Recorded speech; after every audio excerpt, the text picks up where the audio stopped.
ओम शांति। मुरली तारीख 7/11/2023। मीठे बच्चे, सावधान हो, पढ़ाई पर पूरा ध्यान दो। ऐसा नहीं कि हमारा तो डायरेक्ट शिव बाबा से कनेक्शन है, यह कहना भी दे ईमान है। प्रश्न: भारत अविनाशी तीर्थ है, कैसे? उत्तर: भारत बाप का बर्थ प्लेस होने के कारण अविनाशी खंड है। इस अविनाशी खंड में सतयुग और त्रेता में चैतन्य देवी देवता राज्य करते हैं। उस समय के भारत को शिवालय कहा जाता है। फिर भक्ति मार्ग में जड़ प्रतिमाएं बनाकर पूजा करते हैं। शिवालय भी अनेक बनाते हैं, तो उस समय भी तीर्थ है, इसलिए भारत को अविनाशी तीर्थ कह सकते हैं। गीत: रात के राही थक मत जाना, सुबह की मंजिल दूर नहीं है। ओम शांति। यह कौन सावधानी दे रहे कि थक मत जाना, ओ रात के राही? ये शिव बाबा कहते हैं। कई बच्चे ऐसे भी हैं जो समझते हैं कि हमारा तो शिव बाबा ही है, उनसे हमारा कनेक्शन है, परंतु वह भी सुनाएंगे तो जरूर ब्रह्मा मुख से ना। कई समझते हैं शिव बाबा हमको डायरेक्ट प्रेरणा करते हैं, परंतु यह समझना रॉन्ग है। शिव बाबा शिक्षा तो जरूर ब्रह्मा द्वारा ही देंगे। तुमको समझा रहे कि बच्चे थक मत जाना, बल तुम्हारा शिव बाबा से कनेक्शन है। शिव बाबा भी कहते मन मना भव, ब्रह्मा भी कहते मन मना भव, तो ब्रह्मा कुमार कुमारियाँ भी कहती है मन मना भव, परंतु सावधानी देने के लिए तो मुख चाहिए ना। कई बच्चे समझते हमारा तो उनसे कनेक्शन है, परंतु डायरेक्शन तो ब्रह्मा द्वारा देंगे ना। अगर डायरेक्शन आदि डायरेक्ट मिलते रहे तो फिर उनको यहाँ आने की दरकार ही क्या है। ऐसे ऐसे बच्चे भी हैं जिनको यह ख्यालात आते हैं शिव बाबा ब्रह्मा द्वारा कहते तो हमारे द्वारा भी कह सकते हैं, लेकिन ब्रह्मा बिना तो कनेक्शन हो नहीं सकता। कई ब्रह्मा व ब्रह्मा कुमार योग से रूठते हैं तो ऐसे कहने लग पड़ते हैं। योग तो शिव बाबा से रखना ही है। बाप को बच्चों को शिक्षा सावधानी देने के लिए कहना भी पड़े। बाप समझाते तुम टाइम पर क्लास में नहीं आते हो। किसने कहा? शिव बाबा और ब्रह्मा दादा दोनों ने कहा। दोनों का सीरीज एक है, तो कहते सावधान होकर पढ़ाई पर पूरा अटेंशन दो। ऊँचे तो उस बाप पढ़ाते हैं, पहले पहले महिमा ही शिव बाबा की करनी है। उनकी महिमा बड़ी भारी है, बेअंत महिमा है। उनकी महिमा के बहुत अच्छे अच्छे अक्षर हैं, परंतु बच्चे कभी कभी भूल जाते हैं। विचार सागर मंथन कर शिव बाबा की पूरी महिमा लिखनी चाहिए। न्यू मैन किसको कहें?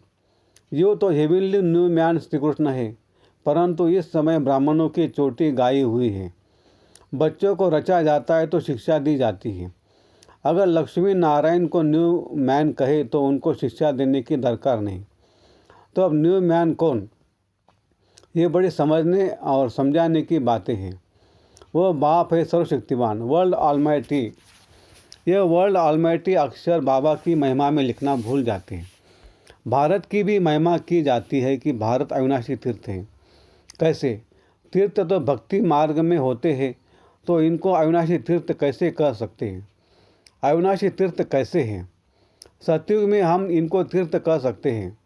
अगर हम इनको अविनाशी तीर्थ लिखते हैं तो कैसे क्लियर कर समझाया जाए कि हाँ, सतयुग त्रेता में भी यह तीर्थ है, द्वापर कलयुग में भी तीर्थ हैं, अविनाशी कहते हैं, तो चारों युगों में सिद्ध कर बताना पड़े।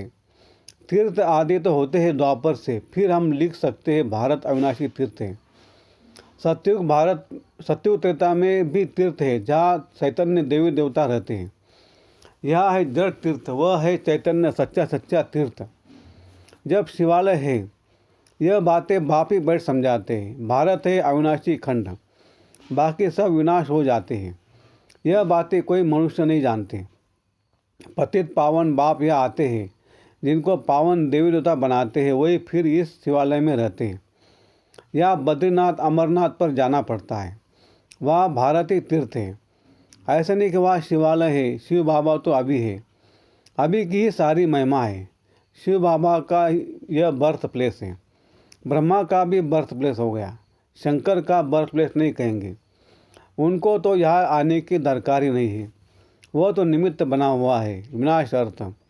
विष्णु आते जबकि दो रूप से राज्य करते हैं, पालना करते हैं। विष्णु के दो रूप युगल दिखाए हैं, उनकी यह विष्णु प्रतिमा है। वह तो सतयुग में आते हैं तो हमको महिमा एक बाप की करनी पड़ती है। वह सेवियर भी है, बचाने वाला है। वह लोग तो धर्म स्थापकों को भी सेवियर कह देते हैं, क्राइस्ट, बुद्ध आदि को भी सेवियर कह देते हैं। समझते वह पीस स्थापन करने आए थे, परंतु वह कोई पीस करते नहीं, किसको दुख से छुड़ाते नहीं हैं। उनको तो धर्म की स्थापना करनी है। उनके पिछाड़ी उनके धर्म वाले आते जाते हैं। यह सेवियर अक्सर अच्छा है, यह भी जरूर डालना चाहिए। यह चित्र जब विलायत में प्रत्यक्ष होंगे तो सब भाषाओं में निकलेंगे। वो लोग पोप आदि की कितनी महिमा करते हैं, प्रेसिडेंट आदि मर जाते हैं तो कितनी महिमा करते हैं। जो जितनी बड़े आदमी उतनी उनकी महिमा होती है।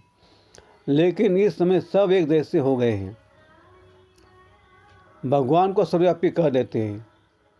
ये तो सब आत्माएं अपने बाप को गाली देती है कि हम सब भी बाप हैं। ऐसे लौकिक बच्चे भी कह ना सके कि हम ही बाप हैं। हाँ, वह तो जब अपनी रचना रचे तब उनका बाप बने, यह हो सकता है। या तो हम सब आत्माओं का बाप एक है, हम उनके बाप बन ही नहीं सकते, उनको बच्चा कह नहीं सकते। हाँ, यह तो ज्ञान की रमत गमत होती है जो कहते शिव बालक को वारिस बनाते हैं। इन बातों को तो कोई विरला समझने वाला समझे। शिव बालक को वारिस बनाए उन पर बलिहार जाते हैं। शिव बाबा पर बच्चे बलिहार जाते हैं। ये एक्सचेंज होती है। वर्षा देने का कितना महत्व है। बाप कहते देह से जो कुछ है उन सबका मुझे वारिस बनाओ, परंतु देह अभिमान टूटना मुश्किल है। अपने को आत्मा निश्चय कर बाप को याद करे तब देह अभिमान टूटे। देही अभिमानी बनना बड़ी मेहनत है। हम आत्मा अविनाशी है। हम अपने को शरीर समझ बैठे। अब फिर अपने को आत्मा समझना, इसमें है मेहनत। बड़े ते बड़ी बीमारी है देह अभिमान की। अपने को आत्मा समझो, परमपिता परमात्मा को याद नहीं करते तो कितना विकर्म करते। बाप समझाते अच्छी रीति पढ़ेंगे लिखेंगे तो होंगे नवाब। श्रीमत पर चलना चाहिए, नहीं तो श्री श्री की दिल पर चढ़ना भी असंभव है। दिल पर चढ़े तब तख्त पर बैठे। बहुत रहमदिल बनना है। मनुष्य बहुत दुखी है, देखने में बहुत साहूकार है। पोप का देखो कितना मान है। बाप कहते मैं कितना निरंकारी हूँ। वह लोग थोड़े ही ऐसे कहेंगे कि मेरे स्वागत में इतना खर्चा न करो। बाबा तो कहा जाते हैं तो पहले से ही लिख देते हैं, कोई भी भपका आदि नहीं करना है, स्टेशन पर सबको नहीं आना है, क्योंकि हम ही गुप्त। ये भी करने की दरकार नहीं। कोई जानते थोड़ी है कि यह कौन है, और सभी को जानते हैं। शिव बाबा को बिल्कुल नहीं जानते तो गुप्त रहना अच्छा है। जितना निरंकारी उतना अच्छा है। तुम्हारी नॉलेज ही है चुप रहने की। बाप की बैठ महिमा करनी है।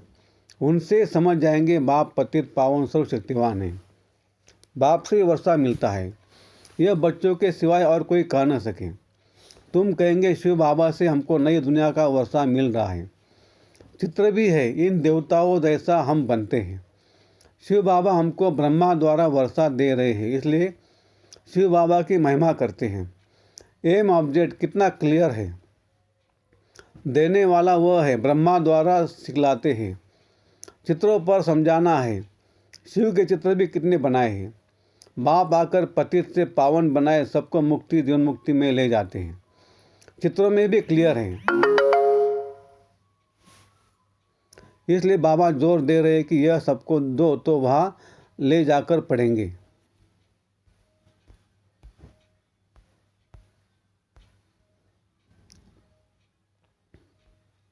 यहाँ से चीज़ ले जाते हैं, वहाँ जाकर डेकोरेट कर रखते हैं। ये तो बहुत अच्छी चीज़ है। कपड़े के पर्दे तो बहुत काम की चीज़ है। इन चित्रों में भी कनेक्शन रहती है। सेवियर अक्सर भी बहुत ज़रूरी है। और न सेवियर है न पतित पावन है। बल पावन आत्माएं आती है, परंतु वह कोई सबको पावन थोड़ी बनाती है। उनके धर्म वालों को तो नीचे पार्ट में आना ही है। यह पॉइंट है।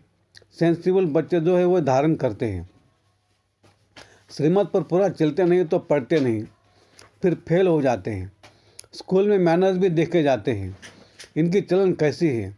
देह अभिमान में सब विकार आ जाते हैं। फिर धारणा कुछ भी नहीं कर होती। आज्ञाकारी बच्चों को ही बाप प्यार भी करेंगे।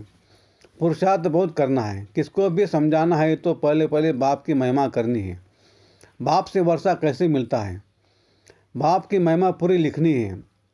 चित्रों को तो बदली नहीं कर सकते, बाकी शिक्षा तो पूरी लिखनी पड़े। बाप की महिमा अलग है। बाप से श्री कृष्ण को वर्षा मिला तो उनकी महिमा अलग है। बाप को न जानने के कारण समझते नहीं कि भारत बड़ा तीर्थ है। यह सिद्ध कर बताना है कि भारत अविनाशी तीर्थ है। ऐसे तुम बच्चे बैठ समझाओ तो मनुष्य सुनकर चकित हो जाएंगे। भारत हिर जैसा था, फिर भारत को कौड़ी जैसा किसने बनाया? इसमें समझाने, विचार सागर मंथन करने की बड़ी दरकार है। बाबा तो झट बतलाते, इसमें यह करेक्शन होनी चाहिए। बच्चे बतलाते नहीं हैं। बाबा करेक्शन तो चाहते हैं। एक इंजीनियर था, वह मशीन की खराबी को समझ ना सका तो दूसरा असिस्टेंट इंजीनियर था, उसने बैठ बताया, इसमें यह करने से ठीक हो जाएगा, और सचमुच वह मशीन ठीक हो गई है। तो वह बहुत खुश हो गया, बोला इसको तो इजाफा देना चाहिए, तो उनके तनख्वाह बढ़ा दी। बाप भी कहते तुम करेक्ट करो तो हम वाह करेंगे। जैसे जगदीश संजय है, कभी अच्छी पॉइंट्स निकालते हैं तो बाबा खुश होते हैं। बच्चों को सर्विस का शौक चाहिए। यह प्रदर्शनी मेले तो सब होते रहेंगे, जहाँ तहाँ किसका भी एग्जीबिशन होगा तो वहाँ यह भी करेंगे। यहाँ तो बुद्धि की कपाट खोलनी चाहिए, सबको सुख देना चाहिए। स्कूल में नंबरवार पढ़ने वाले तो होते ही हैं, न पढ़ेंगे तो उनके मैनर्स भी खराब होंगे। अच्छा, मीठे मीठे सिग्नल दे बच्चों प्रति माता पिता बाप दादा का याद प्यार और गुड मॉर्निंग। रूहानी बाप की रूहानी बच्चों को नमस्ते। हम रूहानी बच्चों की रूहानी बाप दादा को याद प्यार गुड मॉर्निंग और नमस्ते। धारणा के लिए मुख्य सार: 1. किसी से भी रूठ कर पढ़ाई नहीं छोड़नी है। देयमान छोड़ स्वयं पर रहम करना है। बाप समान निरंकारी बनना है। 2. अच्छे मेहनत धारण करने हैं। सबको सुख देना है। आज्ञाकारी होकर रहना है। वरदान: समेटने की शक्ति द्वारा सेकंड में फुल स्टॉप लगाने वाले नष्टोमोहा स्मृति स्वरूप भव। लास्ट में फाइनल पेपर का क्वेश्चन होगा, सेकंड में फुल स्टॉप, और कुछ भी याद न आए, बस बाप और मैं, तीसरी कोई बात नहीं। सेकंड में मेरा बाबा, दूसरा न कोई। यह सोचने में भी समय लगता है, लेकिन टिक जाए, हिले नहीं। क्यों क्या का कोई क्वेश्चन उत्पन्न न हो, तब नष्टोमोहा स्मृति स्वरूप बनेंगे। इसलिए अभ्यास करो, जब चाहे विस्तार में जाए और जब चाहे समेट ले। ब्रेक पावरफुल हो। स्लोगन: जिसे स्वमान का अभिमान नहीं, वही सदा निर्माण है। अच्छा, ओम शांति शांति शांति। शुक्रिया बाबा, शुक्रिया आपका, लाख लाख शुक्रिया। Thank you.